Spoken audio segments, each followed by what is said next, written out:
Good day everyone, so welcome again to RBSLP tutorial. So in this lesson, we will learn how to create a paracord bracelet similar to these ones. I'll be dismantling this because this is actually an old paracord that I use for demonstration to my students, and I made two braids. I didn't want to cut off any parts because I wanted to conserve rope, but I'll be dismantling this so at least you have an idea on how I created this big chunk of paracord bracelet here. So first thing I want to discuss here will be the materials that we will need for the project. So we do have here the whistle with a fire stick or fire starter stick. So we have here the cutter, the whistle, and the fire starter stick here. I think this is a 25.5 millimeter size of whistle. So this is where we will be tying our paracord. So I also have here a clipper. I normally use a clipper when I'm building my paracord. I also have here a lighter, as you can see here, for burning our paracord.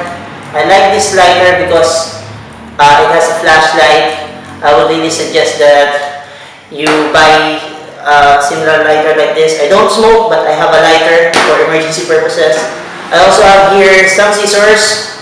I'm going to be using this, not this one. And I also have some weight here that I'll be using to use as a weight and an object later. And I also have here some containers if ever I do decide to cut off some of the parts of the rope here that I have, the paracord that I have. So I usually do not just throw away the strands of rope inside of the paracord that I have, because it's very useful, especially for kindling.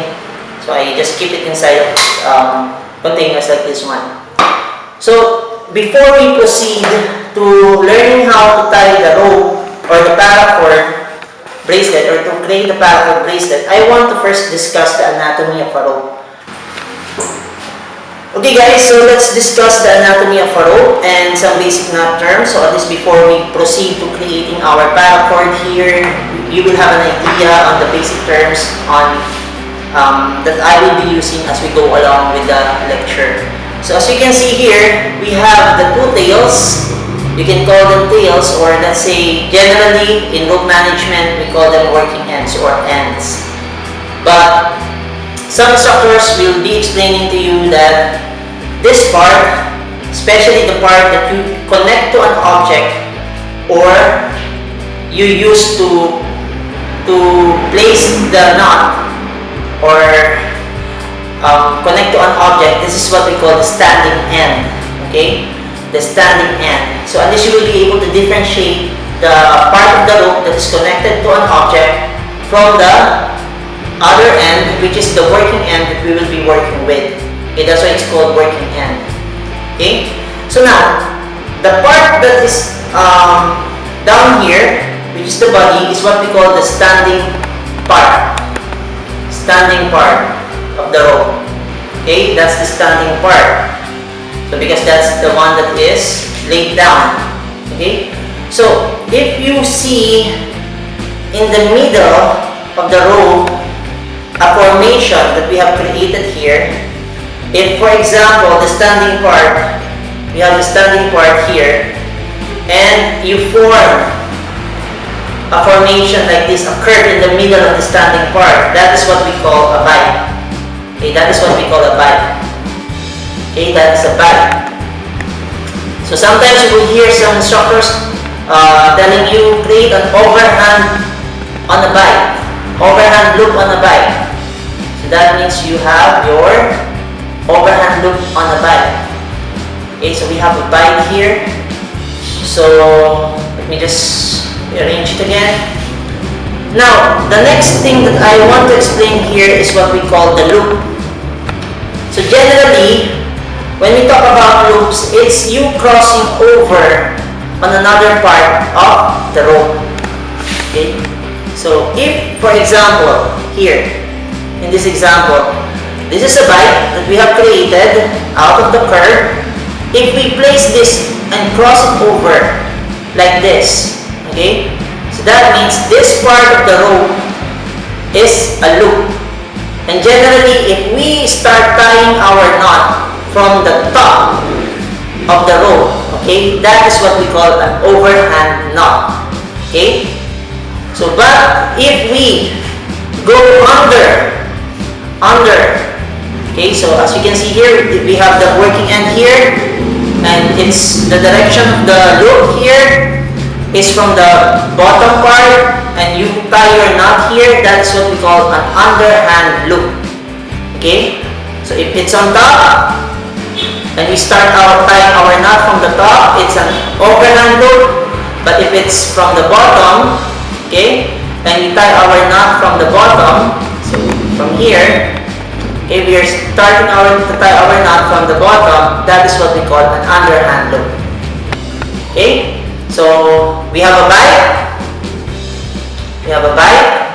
Once we cross it over, facing from you, this is our working end, and if I tie it from, this is the top, it's called an overhand loop. Okay, but if I tie it from the bottom, okay, starting from the bottom, as you can see here, and I start from the back, that is what we call an underhand loop. Okay, so now let's proceed to creating our paracord bracelet. So as I told you guys, I don't want to waste any of my rope here, so I had some extension here left and I didn't cut it off. So here's how I'm going to be dismantling this. So I'm just going to remove my rope here and remove here my overhand loop. So from there, I'm going to remove this and dismantle it.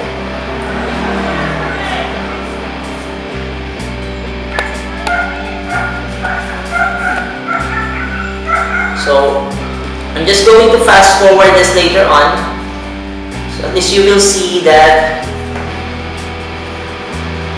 I'm going to fast forward this, guys, because this will take a little long. It might take a little bit long for me to unbraid all of this, but at least you'll have an idea that I made use of the COBRA WEAVE twice, so that I will not be wasting or cutting off any part of my paracord that I use for demonstrations to my students.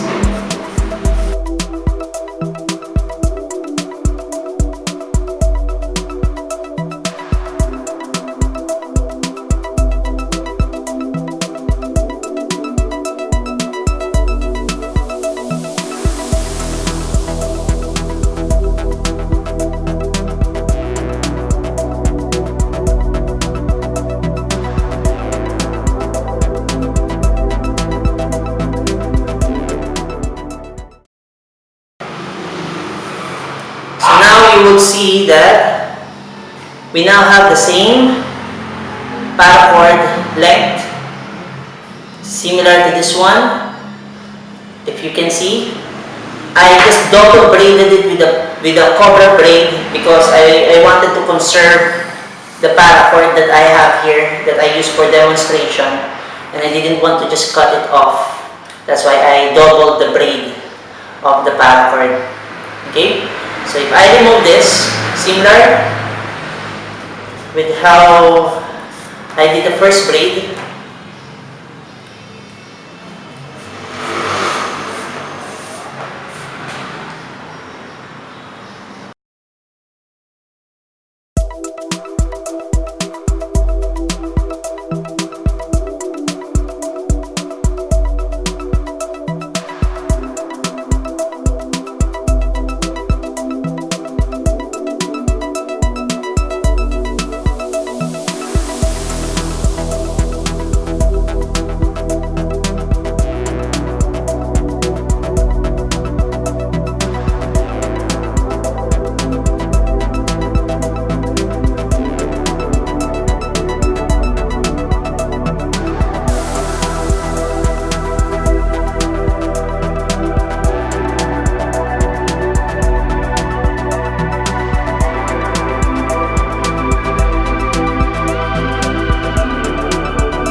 is the paracord length of rope that I had in one of my paracord bracelet here. So if we try to measure the length, 1,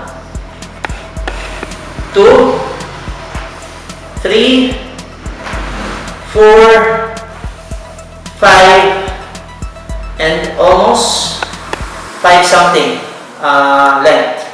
So that's a lot of rope already that you can use for an emergency in case that you might need something to catch some fish, use for kindle, and other uses of a paracord. So now let's try to recreate the paracord bracelet by learning how to apply and create the Cobra weave using the paracord rope here and create the paracord bracelet. Okay guys, so the first thing that I want you to do for starting to build our paracord here is to go and get the 2 ends of your rope, as we can see here.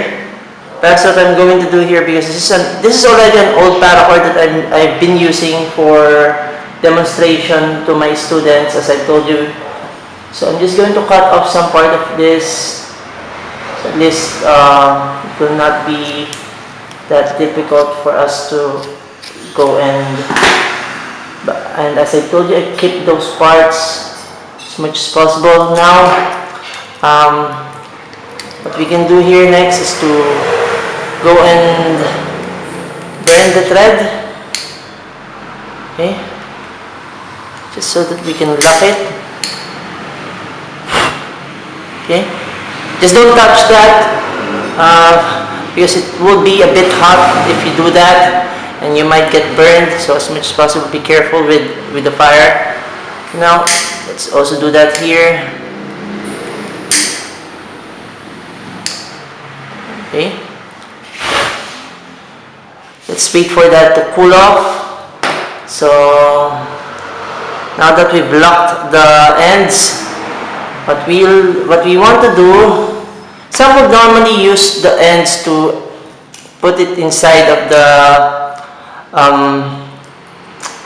whistle lock here, the lock that we have here. So, but for me, I prefer starting at the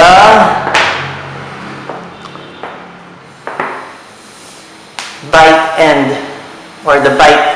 So I'm going to go and arrange this and try to go to the part from where we have a Bight. Okay, so what I normally do, I start from the bottom, but you can actually start from anywhere, but I just prefer inserting it from the bottom, and I do it this way. Okay, so I'm laying it flat this way, as you can see. Let me just adjust this for a bit. Okay, and then I use the clipper here to go and push it inside and then take it out. Okay, and now what we're going to do next is we will be performing a lark's head or a cow's hitch. Some of the other instructors will, or in knot tying, we call this lark's head or cow's hitch. So you just go, we have the Bight, and you insert both of the standing parts that we have here, and then insert it inside, then pull it out. Okay, just going to do this as quickly as possible.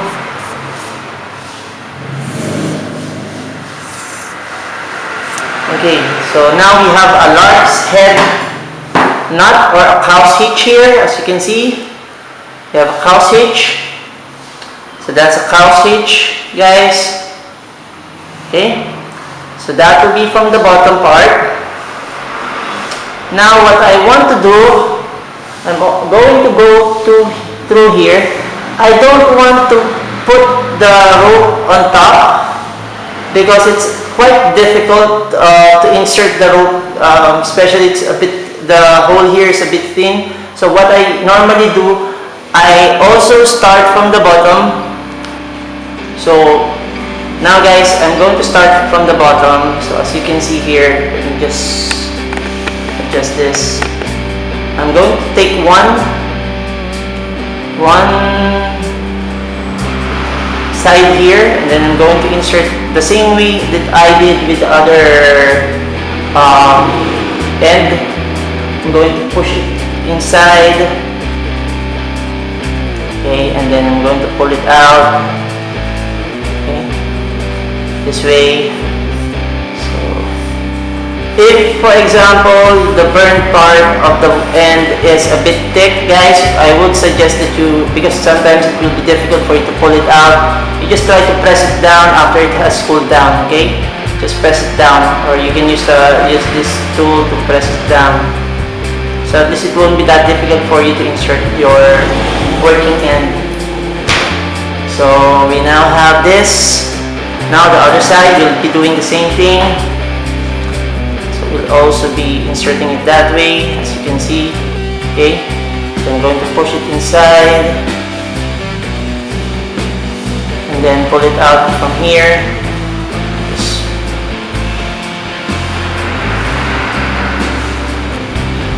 Okay, let's do it that way. And again, if it's a bit thick, the working end here is a bit thick and it's quite difficult for you to pull it out, you just need to go and press it down, or try to burn it if ever, then that's the time that you press down, okay? So at least you won't have difficult time in inserting it inside of the part of the bristle that we have here. So now the next step, I want to tension this out so that I can test it out on my wrist and to check on whether it's good. Okay, so let's try to check this out. I'm going to go and adjust this. I'm going to go and test the length just enough so that this will be not too tight, not too loose. You can see here, I started from both bottom, and not too tight, not too loose. Okay, so there. I don't want it to be too tight, so because I'll be doing the King Cobra braid later on. Just enough so that at least it will be not too tight. Okay, now let's remove that. What I want to do next is to insert another thread here. I'm just going to pull down one of the other thread here. Actually, you can already start the Cobra braid here, but as I've shown you, I wanted to do 4 loops here instead of just having 1 loop. Okay, so we'll be doing the 4 loop method here. So what I'm going to do for me to be able to do that, I'm just going to need to go and reinsert another one of this back here. Okay, so I'm going to go and insert this, okay, and then pull it out.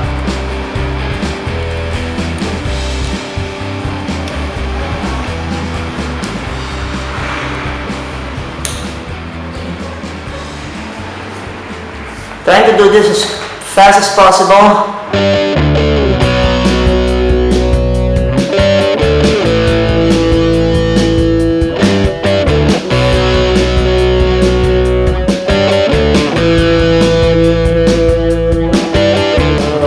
We now have 2 threads here on one side. Now what I want to do, I'm also going to do that on the other side. Okay, so you can see here, we have that. And try to look at that. Okay. I'm going to also do it the same way here. One more loop here.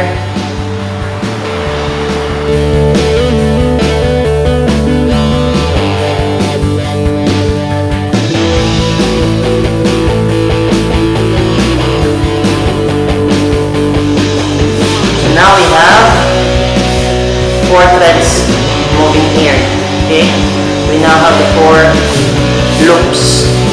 tied to the object of the whistle. So just transfer this. Now from there, what I'm going to do is to also, okay, I'm going to also try to insert these two ends here into this other part of the whistle. Okay, so let me just double check first, verify if it still fits on my wrist, because I might have adjusted it a little bit. Just going to double check first, guys.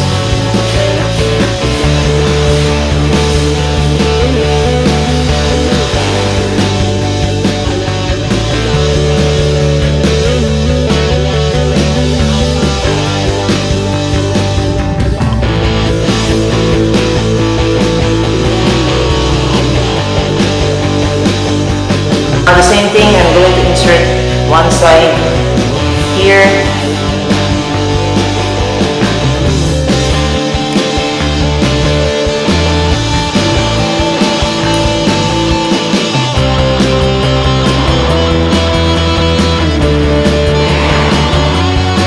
Put down here.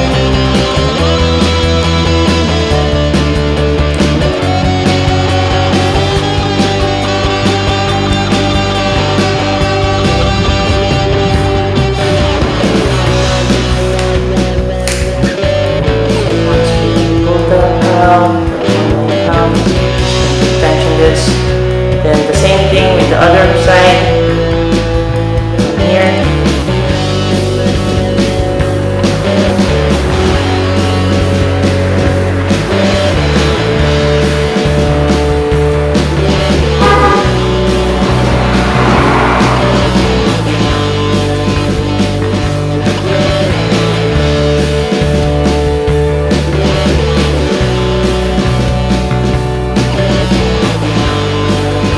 Just a bit difficult, especially if you're doing. Okay, so just be patient. Everything will be okay, and it will fit. Just be careful not to damage your rope as much as possible while we're doing this. Pull it out. Now we have.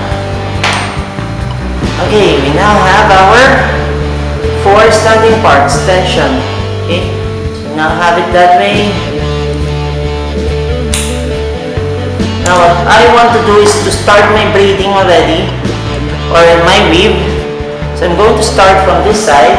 So just remove my tools here.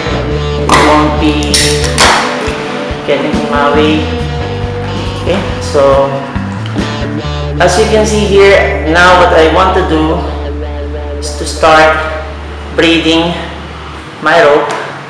Just going to transition it this way. I like starting from the bottom, okay, from this way. So let me just adjust this a bit. This will have 2 sides. Okay, try to tension it out. So you can see that the standing part here, we have one on the right and one on the left, right? So what I'm going to do, I'm going to start from the right. So the formula I use here is over, over, under, okay? Okay guys, so we now have here our rope, and what we're going to do is over, over, under. Okay, so we have one overhand loop from this side. Okay, let me just hold this.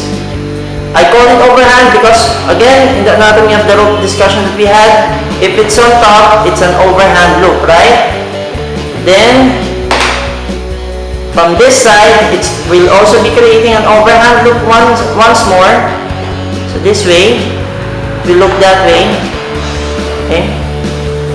So it's overhand loop, and another overhand loop here. Okay, so we have created an overhand here because this is on top, right? Now we create an underhand loop by inserting this below. Okay, so what you will see here is that we will have some sorts of bights that we have, and that will be how it looks like. Okay, so we have, let me just,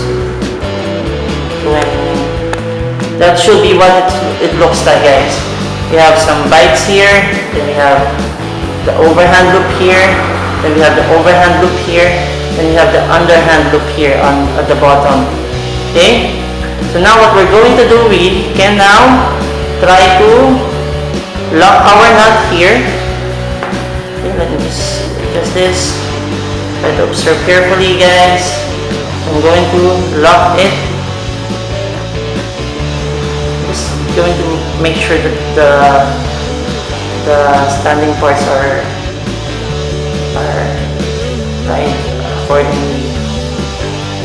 We just need to properly dress our knot here. When you say properly dressed, it should be properly tied.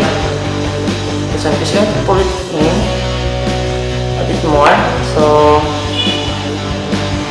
there, that's the first braid for the Cobra weave. Now I'm going to repeat the same process, but now this is going to be on this other side. So over, and under. Okay, over, and under.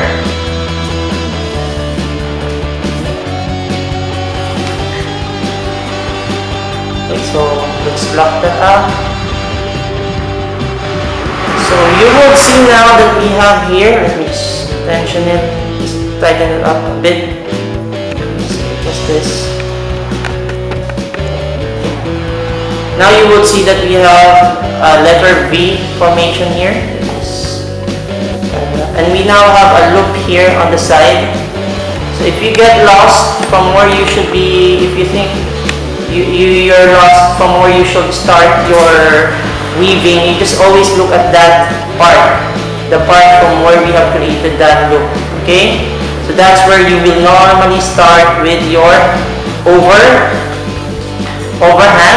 So we have here an overhand loop, as I told you, it's on top. So we have here another overhand, and then we create an underhand at the bottom, and then lock. So you will see we are creating a loop here on the side, which is similar to this side, right? So we now have two loops on both sides.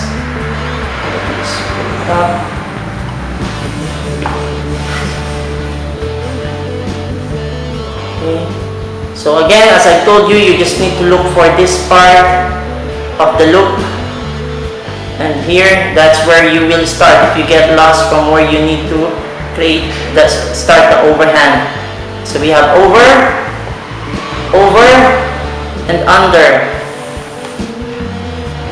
So we have overhand loop, and underhand loop. Okay, so now we're starting to see some formation here. So again, let's just do that one more time.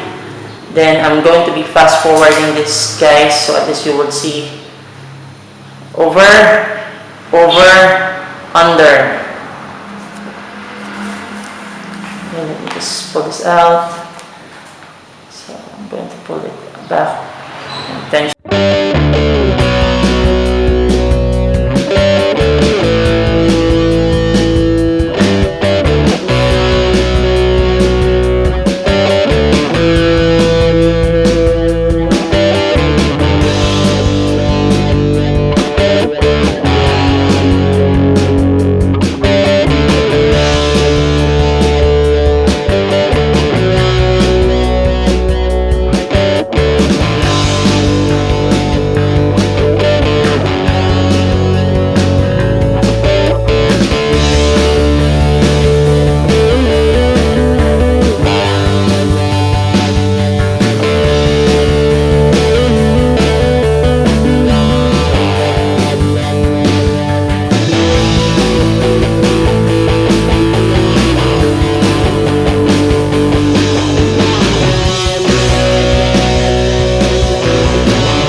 Okay guys, so we actually still have some parts here, but you just want, we're almost done.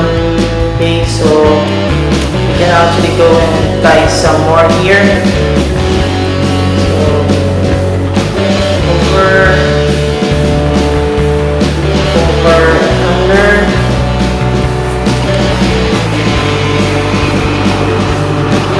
That really depends on you guys. If you still want to go for that, you can even tie one more.